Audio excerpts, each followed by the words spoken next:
m'appelle Ibou Diatta, donc j'ai 33 ans. Je vis en France depuis 2005. Voilà. Je suis le fondateur de Balant, le pourvoyeur de goût et saveurs légendaires. Voilà, donc si je devais me décrire, je dirais que je suis un homme en mission. J'ai voulu entreprendre parce que j'ai constaté qu'il y avait un besoin qui n'était pas satisfait ici en France. Donc, je me suis rendu compte qu'en France, les gens, ils aimaient bien manger des choses différentes. On mangeait des choses qui viennent d'Asie, de Mexique, d'Amérique du Sud, d'Amérique du Nord, mais pas grand-chose venant d'Afrique. Et je me suis dit, j'allais faire en sorte que ça change. Donc, c'est le nom de mon ethnie. Je suis Balant. C'est une ethnie qui est au Sénégal, en Casamance. Donc, c'est un clin d'œil à mes origines.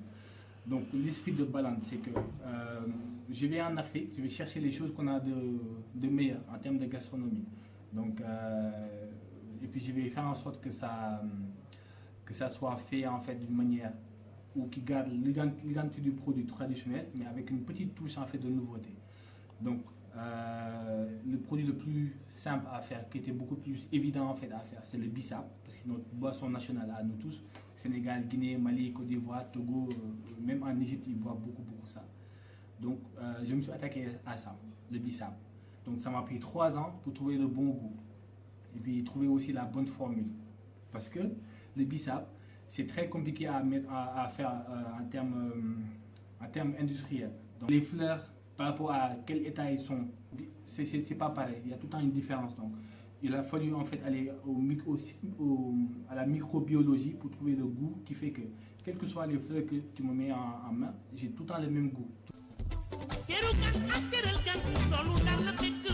Donc au début, l'idée que j'ai eue, c'était pas de faire une marque avec des produits industrialisés. Au début, je voulais faire un restaurant ou un restaurant gastronomique où j'allais mélanger en fait des plats européens avec des épices d'Afrique. Donc c'était ça en fait l'idée de base. Donc je suis allé à une école de restauration en fait. Donc voilà, j'ai fait les examens d'entrée. Ils n'ont pas voulu de moi parce qu'ils m'ont dit que je n'avais pas les bases en fait de la cuisine à l'européenne. Donc du coup je suis parti et puis voilà, après au fil du temps, l'idée de Balant est venue. Donc, on a fait le choix de démarrer en fait la commercialisation en Europe. C'est parce qu'avant tout, moi je vis en France. Donc, et puis je vise le marché français parce que c'est là où j'ai constaté qu'il y avait un manque. On fabrique ici. Ça c'est parce que on n'a pas le choix en fait en termes de technologie. La technologie dont on a besoin pour faire du bissap à ce niveau-là, on ne l'a pas au Sénégal malheureusement, pas pour l'instant. J'espère que d'ici 2, 3, 4 ans, on va pouvoir mettre ça en place, mais pour l'instant, j'ai trouvé ça qu'ici.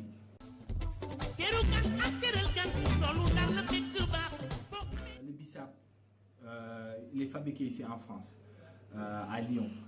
Mais les fleurs d'hibiscus viennent de la région de Sine Saloum. Donc on a fait ce choix-là exprès parce qu'on s'est dit, on va essayer de faire le lien, on va essayer de faire travailler des gens au Sénégal et faire travailler des gens en France. Parce que c'est une vision en fait, c'est quelque chose qui me tient à cœur. Donc voilà, j'ai envie de faire quelque chose qui est gagnant-gagnant pour les deux pays. Donc en Sine Saloum, on a des partenaires avec des coopératives de femmes qui travaillent la fleur d'hibiscus. Donc nous on l'achète à le prix. C'est elles qui nous disent le prix, on l'achète. On a un cahier des charges qui est très pointu. Donc elle la conditionne d'une manière qui est très pointue parce que c'est de l'infusion, c'est pas du concentré. Donc une fois qu'elles ont tout fait, elles nous l'envoient ici en France et nous on fait du bissap. Donc pour mettre ça en place, bon déjà je vais te raconter le déclic. Donc une fois, j'ai invité des gens chez moi, j'ai fait du tiep ou du yassa, je ne me rappelle plus. Et j'ai acheté du coca, du oasis, plein de choses. J'avais fait du bissap, mon bissap à moi, comme moi je le faisais. Bien, pas trop fort, pas trop sucré. J'avais fait 4 litres. Et à la fin, c'est moi qui buvais les coca parce que tout le monde a bu mon bissap et tout le monde s'est barré en fait. Donc là, après, il y a quelqu'un qui m'a dit, si tu me fais ton bissap là, je te l'achète à chaque fois. Donc ça a fait des clics dans ma tête. Donc, une fois que je me suis dit, ok, je vais faire du bissap en format disponible pour tout le monde. Là, j'avais un gros souci, c'est qu'il fallait de l'argent en fait. Donc un projet comme ça, c'est pas loin de 200 000 euros quand même en 3 ans d'investissement pour arriver à avoir un produit qui a le droit d'être sur des rayons de Carrefour ou de Auchan, etc. Donc le chemin, ça m'a pris 3 ans, peut-être de 200 000 euros et beaucoup comment dire, démarches administratives parce que le BISAP c'est nouveau, en Europe on ne connaît pas. Donc il a fallu faire beaucoup de tests, beaucoup d'essais chimiques de laboratoire pour stabiliser. Petite anecdote, à un moment donné, on a fait du BISAP, on a trouvé la version stable, c'était la 36e version stable. Il a fallu le poser pendant 6 mois à différentes températures, chaud, froid, un peu plus chaud, et attendre comme ça. Et regarder comment est-ce que ça se comportait. Et voilà, au bout de 6 mois, on ne pouvait rien faire. Et ça, on le payait. Et au bout de 6 mois, une fois qu'on a vu qu'il n'y avait pas quelle version a mieux tenu, on a gardé la bonne version et là on a mis un DLC de 18 mois.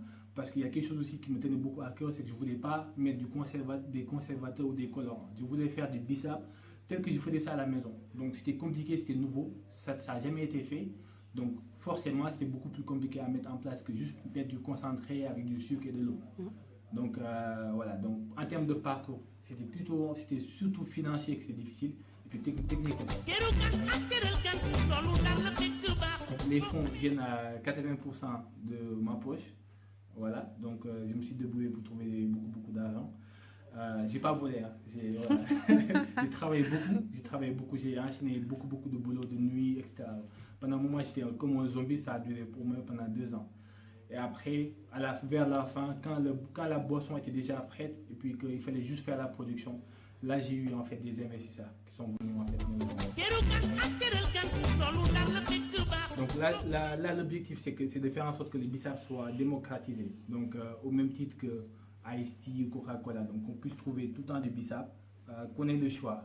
Quand on fait des événements ou même quand on a envie de boire du jus, j'aimerais bien que les gens en fait aient du BISAP. Donc là aujourd'hui on parle du BISAP, mais forcément il y a autre chose. Donc il y a le buis, baobab, il y a le tamarin, il y a beaucoup d'autres choses. On a tellement de richesses qu'il faut, voilà. Donc tout ça, je vais essayer de faire tout ce qu'on a comme produit idéal, produit de grande valeur, qui a bon goût. Donc l'objectif c'est de convaincre tous les grands distributeurs, donc Auchan, Carrefour c'est en bonne voie, donc ils nous ont ouvert une porte, et puis Casino, tout le monde, quoi. Donc, la vocation c'est qu'il faut que le BISAP soit une boisson mondialement connue, que tout le monde en fait se dise ok, en Afrique aussi on a des richesses et que tout le monde ait accès à ça, à un prix qui est raisonnable quand même, 2 euros par litre. C'est pas cher. C'est pas cher du tout. Nous on a une vraie vision d'aide au développement, pas pour le Sénégal. C'est quelque chose qui est très honnête. La vision elle est toute simple. Et puis on a besoin des gens en fait pour que ça marche bien. C'est que aujourd'hui on a mis en place dans l'ADN de Balanta en fait, il y a une partie des fleurs qui viennent du Sénégal. Donc plus il y a de consommation en France et en Europe, plus on a besoin de fleurs. Donc forcément, plus il y a besoin de personnes aussi pour nous fournir aussi. Donc plus il y a aussi besoin de régions pour nous fournir. Donc l'idée c'est que là on parle du BISAP, mais demain ça va être le buis, ça va être autre chose. Plus on a besoin de matières premières, plus on va investir dans l'agriculture au Sénégal, et plus il y a besoin de développement, etc. Donc l'idée carrément c'est qu'on espère que d'ici 5 ans, d'ici 10 ans, on va créer des milliers d'emplois au Sénégal via ce système-là. Donc gagnant-gagnant. On fabrique ici, on fait travailler les gens là-bas, et puis derrière, les gens en fait, ils auront le choix. Tu mets 2 euros, tu sais que tes 2 euros, il y a une partie qui sert à rémunérer des gens qui sont là-bas au Sénégal. Donc plus ça va durer, plus ça va, nous on va essayer de contribuer à notre niveau au développement en fait, de l'agriculture au Sénégal. Et ça c'est notre vision.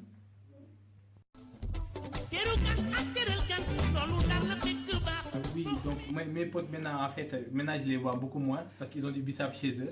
Donc ils m'envoient des snaps en buvant du BISAP. Donc voilà, donc maintenant je les vois beaucoup moins parce qu'ils venaient pour mon BISAP. C'est ça qui est dommage par contre.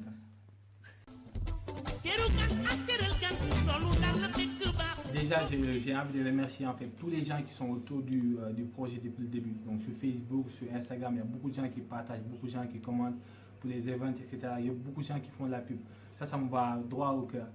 Après, pour tous les gens qui n'ont pas encore rejoint un peu le comité de soutien quoi, pour le BISAP, donc je les invite à venir parce que enfin, finalement, on y gagne tous parce que c'est l'Afrique qui est mise en avant. Donc c'est notre patrimoine qui est mis en avant. Si demain ça se développe, on a besoin d'ingénieurs, on a besoin je sais pas, de comptables, de tout ce que tu veux. Donc peut-être qu'il y a de la place pour soit nous, soit quelqu'un d'autre qu'on connaît. Donc l'idée c'est carrément de créer une sorte d'appel d'air en fait où on va essayer de créer en fait une économie où il y a besoin de beaucoup de partenariats. Voilà, donc il y a besoin d'agriculteurs, bref. L'idée c'est de créer carrément une nouvelle industrie que tout le monde pourra prendre en fait et puis en faire sien quoi. Donc j'espère qu'on va tous aller ensemble dans ce même sens là et puis après voilà que ça va donner beaucoup de succès. Merci beaucoup Ibou. Merci beaucoup.